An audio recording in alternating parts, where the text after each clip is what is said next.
So being that, I study history and I studied economics over at Chapman College, wasn't a university back then. And they drilled into us the definition of economics. We study the past to better understand the present in hopes of forecasting the future. Well, the beauty of having Blake Vartanian with us is he lived through all that past stuff. So when I talk about stats that happened in the 40s, 50s, 30s, right? He was here then. He didn't study it. He was it. Exactly. And he comes back for more every month or so. Good morning. Are we ganging up on him? Yeah. Well, I remember back in the Washington administration. Did you have accurate information then, at least? No. Didn't have accurate information then either. No. Okay, so, right now, obviously, we've got the debate coming up on Thursday night. I don't think it's going to be much of a debate when the parties can't talk to each other. Is it a debate, or is it just two guys standing on stage hoping that they can make it through? Yeah, well, somehow answering the same question or something. Yeah, I'm not sure how the debate. If there's no interaction, is that really a debate? No. I mean, when you look at many of the elections, as we learned in history through the 1800s into the 1900s, many of them were just food fights, right? They were just throwing, name calling each other and insulting each other. And we still do that. I know. That's what I'm saying. We haven't really advanced that far. If we actually took the time to get into the actual things that matter, most of us want to know that we can have an enjoyable life, that we can, create income streams for our children so that they can have a life, and that we're leaving something kind of legacy for our grandchildren that shows them a path. And so, I always look at it, for many of us, we were taught you went to work at 11, 12, or 13, possibly as a paper boy, possibly doing mowing somebody's lawn. They might have been insignificant jobs that looked more like chores, but they taught us responsibility. And I think the problem that we have with our politicians is there's no accountability or responsibility for them for what they say and what happens after the fact. And so they I always say there's a lot of guys in Caltrans who retired having built those 100-foot on-ramps onto the 5 freeway where you had to accelerate from 0 to 60 in 100 feet to be able to merge onto the traffic. And those kind of ramps are now outdated, but every once in a while you'll find yourself on one and you think, okay, there's not enough on-ramp here to get up to speed. And for most people, they're looking for how do I just get to the end of the month and have enough money to get to the end of the month, and who's teaching everyone how to build a retirement so that we can have a life and a legacy to pass on. So that I think would be a more helpful approach, to politicians, creating rather than saying, okay, our future is going to be, if we don't make a change right now, we're going to give our grandchildren $50 trillion worth of debt before they even start in another 10 years if we keep doing what we're doing. Well, yeah, ironically enough, Blake, that's when our friend Kristen Messerly was on the show, and she started an organization, or she runs an organization called First Home IQ. Okay. And we're starting to do a bunch of work with them. And you can take the quiz of rsrlinks.com/FHIQ. rsrlinks.com/FHIQ. And it's a shame that when people go and take that quiz, and it's a basic quiz, because of what a poor job we're doing with teaching. Yes. The average score, I mean, you would not believe the average score on this thing. Wild guess. What do you guys think the average score would be? Just a wild, no wrong answers, no right answers. 73. 60%. We got a 60 and we got a 70, and I had a drum roll thing, but I can't even get my fat fingers to hit the boards here. We do the drum roll? There you go. You got it. There you go. Give me a timpani. Doing all right. 57. Oh, geez. Oh, I'm so good. Wow. I am tuned in with America. It is what it is. When Jim's the average.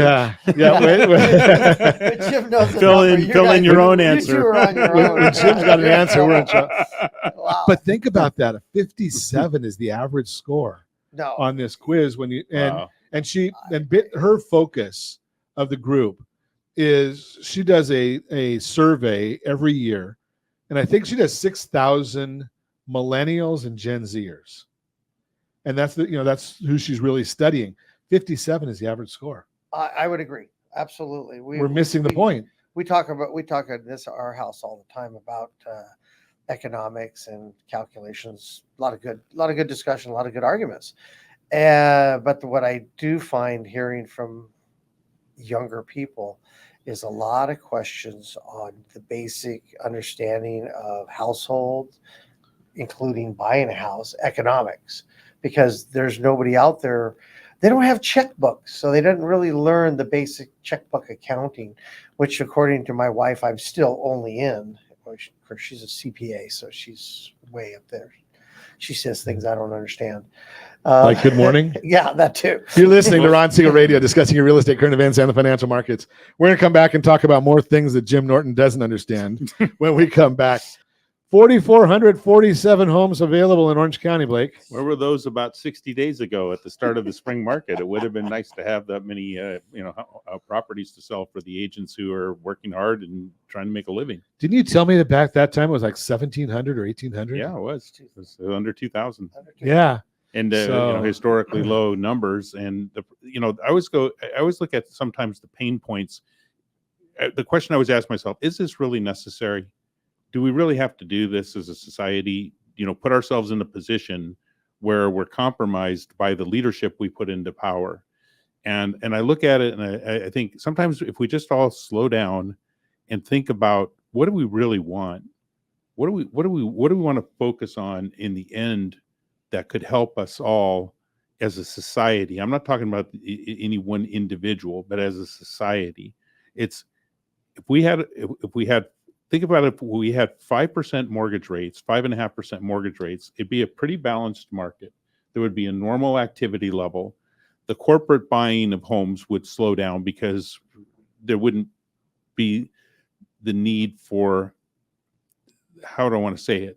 The corporate buyers, as you were saying earlier, Jim, at breakfast, in your neighborhood, how many of the homes out of the last 5 sales were sold through corporate buyers? Right, Okay, now you guys got to go back. Wait, you got to step back a second. Yeah. What do you mean by what is corporate buyers? We're simple folks here. Okay, I defined it. I define a corporate buyer as an entity of investors, whether it's private investors or whether it's a publicly traded investment company. But basically, we're not talking about the home being sold for a family to grow up in. Right. We're talking about somebody that's buying it to either they have a pool of money and they're buying the home for either a fix and flip or to put it into their rental pool. And Okay. then they're they have some program set up that they're either going to keep it for so many years, then they pull the value and then move it out. But you come up to a certain level of capacity where that program works. But what we're saying here is that basically a corporate buyer is coming in at the same time that a private buyer is coming in. And if the agent doesn't do everything that Ron Siegel says every day, get your approvals, get this in line, you're going to get beat out by a corporate buyer that basically lays down cash and says, I'll take it and I'll do it in 15 days. I don't really care about anything else. So that's that cash buyer that everybody's worried about. That's even more so because cash buyer still is going, a cash buyer individual that is going to live in the house wants to know what the house is going to be like, wants to know what's the condition, et Does cetera. a corporate buyer care? The corporate buyer, for the most part, doesn't care. They're just going to, fix it. And if it's a fix and flip, I mean, most people fix and flips today are painting. Are those out there? Are people still flipping properties? Yes. Really? Yes. Because you look at it and you say, okay, how does the fix and flipper compete with the guy that the guy or gal that's buying it for their own use? Because they have cash and the person wants to sell, make it easy, make it quick, and gone. Okay. That's the old saying, cash is king. Cash is still king. What would you rather do? Sit in this world? I think Blake just explained. It's a world of uncertainty economically right now. Would you rather say, okay, I want to sell this house. I want X amount of dollars. I'll take a little bit less to have it all done behind me in 15 days. Okay, rather than say I'll wait and take a little bit more and drag it out for 2 months. Yeah, well, dragging it out 2 months, that's a lot of that's a time. long time. Right. But if I get $100 for cash or $110 and I have to wait 15 days for a loan or 20 days for a loan, I think I'm taking that $115 or $120. If you can get it. Yeah. Yeah. But it's for right now. Because I'm still seeing a lot of people being outbid on properties. There's a number that is saying there's a number of people saying yes to you, and there's a number of people saying yes the other way. Sure. To the corporate. So, with the amount of houses being so small in terms of availability on the market, it's a bigger play than you think. It comes into play. So what are your thoughts though? I mean, because Jim and I have been around for many decades. Blake's been around for a couple of centuries, right? And you did start in the last century, right? That's fair. Okay. More than fair. More than fair. So how does this market? Have you seen this type of market before? I mean, we always say that there's nothing new. So the example I go back to is interest rates, at the start of my career were 18, 19, 20%. So, but the income per household as a proportion to the cost of the house was up substantially. So, between my brother and I, when we bought our first house, we were making probably $75,000 to $80,000 between the two of us a year, and the house cost $67,000. Mm-hmm. Today, that same house in California would sell for probably $1.2 million to $1.3 million, and the average household income is probably $200,000 to $225,000, and that's where the rub is, right? Is that incomes have. So go back on your first house. It was, how much was the house? $67,000 with a 10% down payment, and about at that time we bought it in '79, so it was about a 11.5% blended rate. No, I wouldn't want to do that. But what I wanted to know, and what were you and your brother earning combined? Combined about $80,000 a year, so about $40,000. So the house was about 85% of what your income was, yes, give or take. Yes. And now the house is 600%. Yeah, more than what you're making. 600% of what you're making. So, you hear, because I'm sure you hear the same thing that I do, where people are coming out and they're saying, well, yeah, but you made more then, or the times were different then. But when you look at it and you say, and it's true, right? It is true. Yeah, but of course. But when you say it's eight, when you look at it and you say, okay, well, the house was 80% or 85% of your income, and now it's 600%. Now you're putting apples and apples together, right? Mm-hmm. Right, when you put those percentages together. The common denominator, it's the same house. If you look at the progression of development in Orange County and how some of these cities, in Orange especially, where we're sitting today, it was built it was starting to be built up around the 60s. You're now talking about a 60-year-old, almost a 70-year-old house. It's the same house. And I know how I feel compared to then, so I'm sure the house is the same way. Continue our conversation this morning. Blake Vartanian, Jim Norton in the house. So I don't know which one you want to try this one, because I'm going to get in trouble whenever I say. So I'm going to let you guys talk. Get in trouble. Great. What do you think this election season? What's going to be the effect of the election season on the housing market? Up to the election or after? Either one. Up to the election, I've said before, is that nothing is going to go on. It's going to be the market is. See, and I expected to. I thought we'd get crickets on that one. There you go. No, crickets. Crickets. I've said before, the rates are going to float around 7 because Powell's not going to move anything. He's not going to cut rates. You could tune in every morning and hope to God that they're going to do it, but no, nothing is going to happen here. No one's doing anything. You are now in July and August. You're in the doldrums of summer. People are on vacation if they can. So if Powell reduced rates, would anybody notice? Pardon? If Powell reduced rates, would anybody notice? They make a big deal out of it. Okay. Both sides. Okay.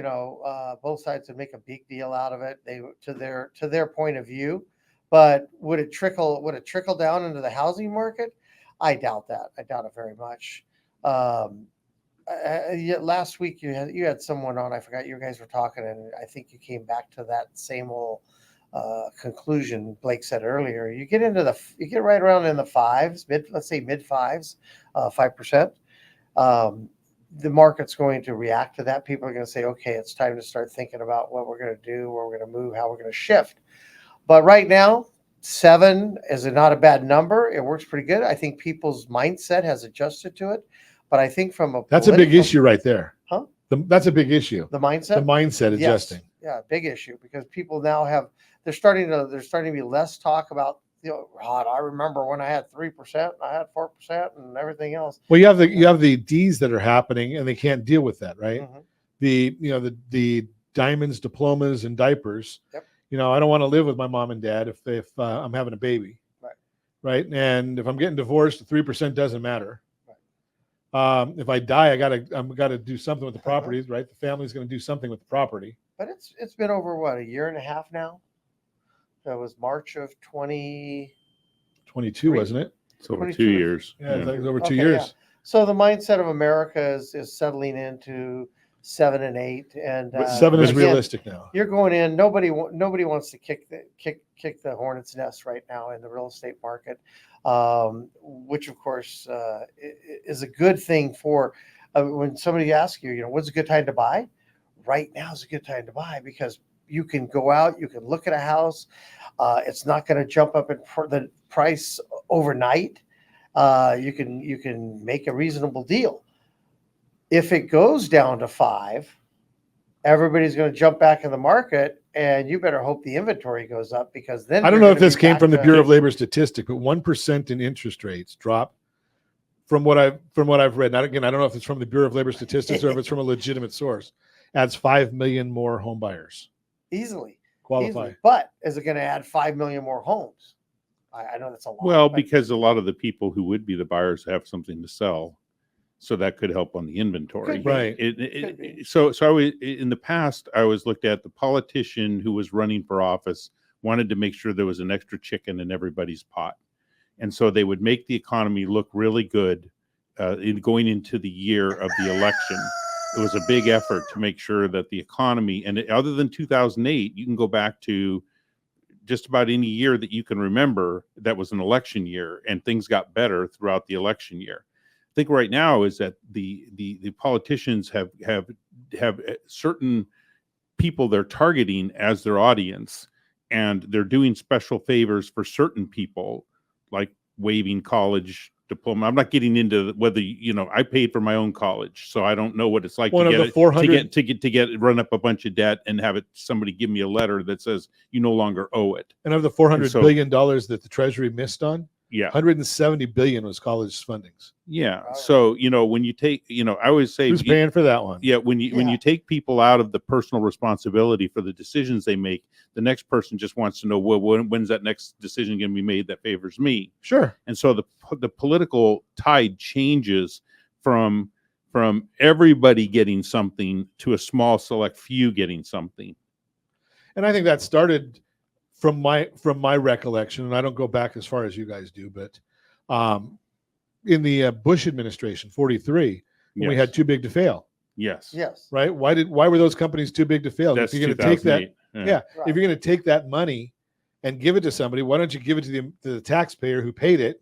Right. Help them with their house instead of helping some big corporation with it. I agree, because it's on the table, and I always look at it as Blake had mentioned, student loan debt forgiveness. I've always equated that one to the same as like somebody saying, I'm going to sue the HOA. I'm in a project that has a homeowners association. I'm going to sue them. And the student debt forgiveness, oh, thank God they've forgiven my student debt. They didn't forgive anything. You still have your taxes are going to go up. Yeah, they just transferred who owes it. Well, there's a big difference though. There's one big difference. And on the HOA, it's spread out over a very small group, relatively.